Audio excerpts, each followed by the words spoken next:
Devin Haney sues Ryan Garcia. The lawsuits have begun. We're going to see them both in the courtroom and see how they settle it. A lot of people think that this is weak stuff coming from Devin Haney, but I honestly, to be honest with you guys, I see both sides. You can't help but think about, there has to be an ethical level and a rational level and a morally correct level of honesty within the sport of boxing. So that's where I understand where Devin Haney's coming from. But then I also understand that this is boxing, and the people that support the sport, the people that watch the sport and pay their hard-earned money to watch these fighters go at it, they also like to see that brutality, and they like to see that male bravado, the behavior that shows that you don't care, that if you're going to get revenge, if someone does you wrong, you're going to get your revenge in the ring. And I think that's a big reason why a lot of people see Devin Haney in a different light now. And it's unfortunate because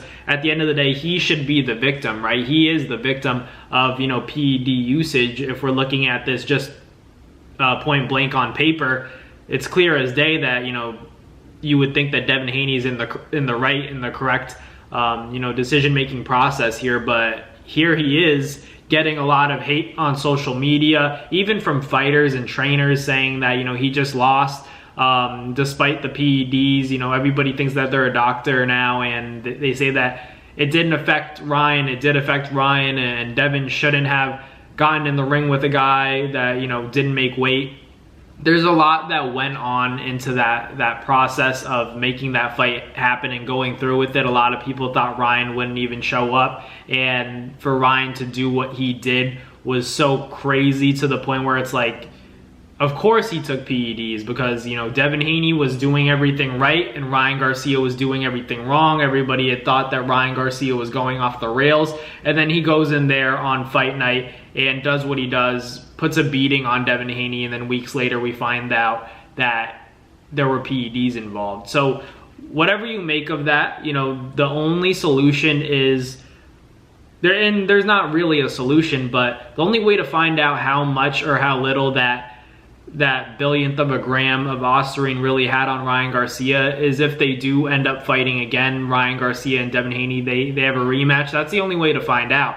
And if Devin Haney, the same thing happens to him, that's going to be trouble, because like I just said, the only way we find out who's in the right is if they fight again, and that outcome will, for me at least, determine whether or not, the ostarine, the PEDs were a factor in the first fight. If the same thing happens, it's going to look really bad for Devin Haney. I think that's why I wouldn't be surprised if there's some resistance on Devin Haney's end to take that rematch, because there's a big chance that Ryan Garcia does the same thing and it makes the first loss, legit. So we'll see what happens, obviously, with the lawsuit. I think it's a breach of a contract. I think there are also two other conditions, for the lawsuit to take place. And, there's multiple things that Ryan Garcia is getting sued by Devin Haney for. And I want to let you guys take a moment to comment down below your guys' opinions on the situation, because I'm always reading what other people have to say, and I'm interested in what you guys your guys' thoughts on the situation, because you guys are fans as well. I'm kind of in between because I get to see both sides. I was there during fight week, so I got to see how that weight cut, definitely impacted Devin Haney and didn't so much impact Ryan Garcia. But I also saw a distracted Ryan Garcia, and at least on paper, for the eye test, Devin Haney looked like the more locked-in fighter. I don't think anybody would disagree with that. And me being able to see them at the open workouts, I saw them, even when the cameras were off, and still Ryan Garcia looked like he had more on his plate. Devin Haney looked like he was only, focused on the fight, making weight. But obviously making weight took a toll on Devin Haney. There's no doubt about it, because I saw him, I literally saw him throughout the days, and then you see his face slowly start to shrivel up and get skinnier and skinnier. Meanwhile, Ryan Garcia has no intention of making 140. Devin Haney's doing everything in his power to make 140.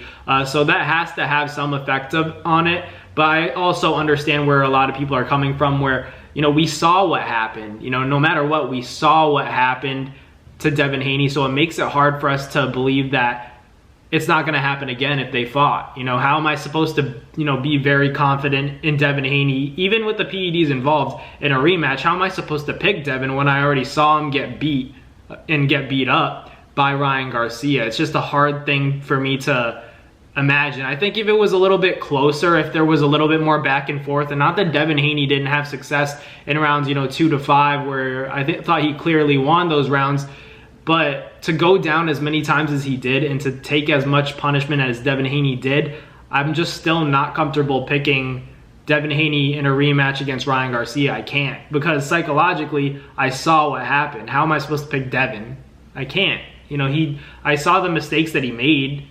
There were still mistakes that Devin made, even if PEDs are involved. You know, the bow and arrow jab, when he leaves that space and Ryan Garcia kind of fakes the left hook to the body and then comes over the top with it, that's something that, you know, he studied, because he knows that if Devin Haney tries to protect the body and Ryan Garcia makes it seem like he's throwing a left hook to the body and then Ryan loops it and it lands over here, he's going to be in trouble, right? And he was throwing that jab to distract Devin Haney's hand, and then he would once again loop that left hook over Devin Haney's guard and land it on him. So it's like, how am I supposed, you know, that looked like IQ for me. It's just difficult, but at the same time, PEDs were involved. You know, they're banned for a reason. So it's hard to really, you know, gather all this information and then, you know, decide who you think's gonna win. But honestly, the rematch will be very telling of, you know, how good Ryan Garcia is and how little or how much that Austrian really played a factor. And Devin Haney, if he pulls off a win against Ryan Garcia, he's right back up there, you know, and avenges that first fight. Even though, you know, you don't want to call it a loss, he took a beating,